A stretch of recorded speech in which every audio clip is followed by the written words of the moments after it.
Bismillahirrahmanirrahim. Assalamualaikum warahmatullahi wabarakatuh. Waalaikumsalam warahmatullahi wabarakatuh. Bismillahirrahmanirrahim. Yarfa'illahu alladhina amanu minkum walladhina utul ilma darajat. Jadi Allah Subhanahu wa taala akan mengangkat derajat mereka orang-orang yang beriman dan yang berilmu.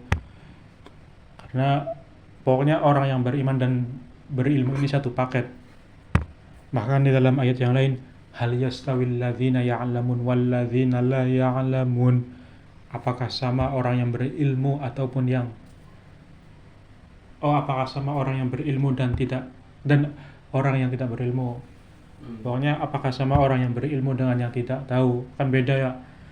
Allahumma salli wa sallim wa barik wa anzim ala hadzal nabiyil karim sayyidina wa habibina wa syafi'ina wa qurrati a'yunina wa maulana Muhammad sallallahu alaihi wa ala alihi wa ashabihi ajma'in, amma ba'd. Kami hormati kepada semua yang hadir. Alhamdulillah kita masih bisa berkumpul lagi. Alhamdulillah.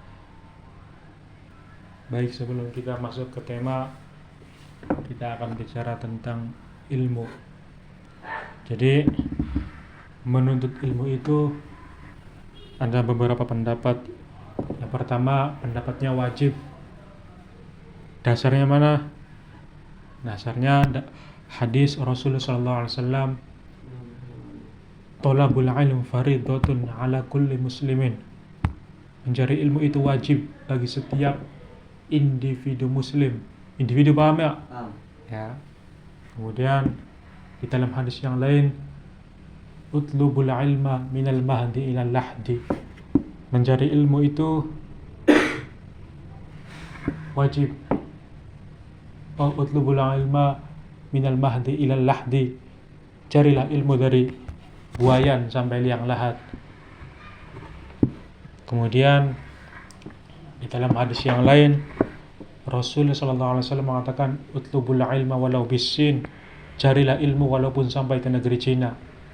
Bahkan di dalam hadis yang lain, man aradad dunya fa'alaihi bil ilmi wa man aradal akhirah fa'alaihi bil ilmi wa man aradahuma fa'alaihi bil ilmi. Itu. Jadi man aradad dunya fa'alaihi bil ilmi. Barang siapa yang menginginkan dunia harus dengan ilmu. Wa man aradal akhirah, dan siapa yang menginginkan akhirat harus dengan ilmu. Wa man aradahuma fa'alaihi bil ilmi, dan barang siapa yang menginginkan dunia dan akhirat maka harus dengan ilmu. Kemudian di dalam riwayat, al-ilmu bila amalin kasyajari bila thamarin. Ilmu yang tidak diamalkan seperti pohon yang tidak berbuah, atau seperti kolam yang terisi banyak air tapi tidak ada ikannya. Bener? Kemudian al-ilmu nur. Ilmu itu seperti cahaya. Bahkan ilmu itu seperti seseorang pendaki di malam hari di pegunungan. Artinya dia bisa menyinari, menerangi untuk dirinya sendiri, bahkan untuk orang-orang di sekelilingnya. Kemudian di dalam kitab Ta'lim Muta'allim, siapa yang memiliki ilmu lalu tidak mengamalkannya, maka itu adalah kerusakan yang besar. Itu dalil wajibnya menuntut ilmu. Tapi menurut pendapat yang lain, ilmu itu wajib dilakukan ketika mau melakukannya. Ketika mau melakukan amal itu.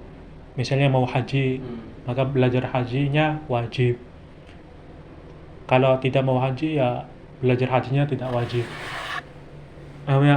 Pokoknya ketika mau mengamalkan amalan, maka menuntut ilmu itu wajib. Terus pendapat yang ketiga, menuntut ilmu itu wajib bagi sebagian, kemudian sebagian itu menuntut ilmu ketika pulang menyebarkan ilmu di kampung itu, di kampungnya. Paham, Lil? Paham. Pokoknya misal di Tegalgubuk tidak ada pengajian, maka sebagian orang wajib keluar misalnya ke Kaliwedi, kemudian ketika sudah mendapatkan ilmu pulang lagi ke Tegalgubuk untuk menyebarkan ilmu. Tapi di pendapat ketiga ini kita wajib memilih satu saja. Ya mungkin kita memilih wajib ya, Lil, tak? Nah, ya. Tapi minimal 3 hari sekali kita menuntut ilmu biar hati kita tidak mati. Ya misal tidak ada guru misalnya, nggak apa-apa, deres Al-Quran saja, diniati apa, Lil? Apa di? Diniati ngaji atau setel di HP, yang penting sumber-sumbernya jelas, seperti di YouTube Kiai Zainuddin MZ. Pokoknya masih golongan kita lah intinya, alirannya. Terus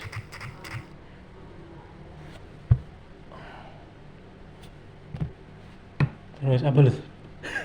Ya, Hari ini kita akan bicara tentang di dalam kitab Sabilul Hidayah. Jadi kecelakaan bagi orang yang tidak menuntut ilmu itu ada 19, tapi 4 saja. Insya Allah minggu depan nyicil. Jadi yang kecelakaan bagi orang yang tidak menuntut ilmu itu, atau musibah bagi orang yang tidak menuntut ilmu itu ada 19, tapi 4 saja. Yang pertama, dekatnya kepada kekufuran, seperti dekatnya hitam-hitamnya mata dan putih-putihnya mata. Jadi dekat dengan kekufuran. Terus yang kedua,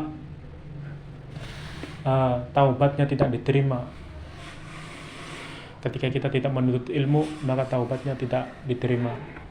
Terus yang ketiga, amalan sunnah yang kita lakukan itu menjadi haram.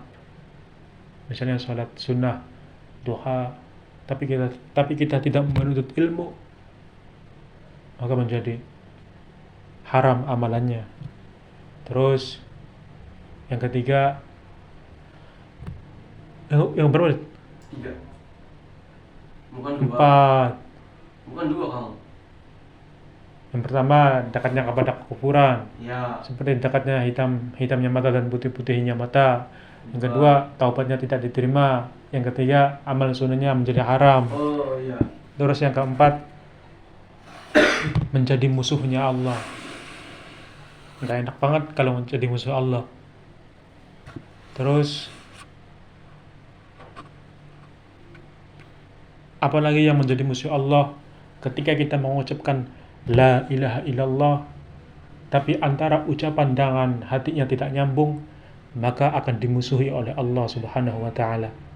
Padahal ketika kita mengucapkan la ilaha illallah, dalam hatinya mengatakan tidak ada Tuhan melainkan Allah. Ya simpelnya gitulah bahasa Indonesianya. Paham itu 4? Paham, Bang. Itu saja. Itu saja yang dapat saya sampaikan. Kurang lebihnya mohon maaf. Wabillahi taufiq wal hidayah wal ridha wal inayah. Wassalamualaikum warahmatullahi wabarakatuh.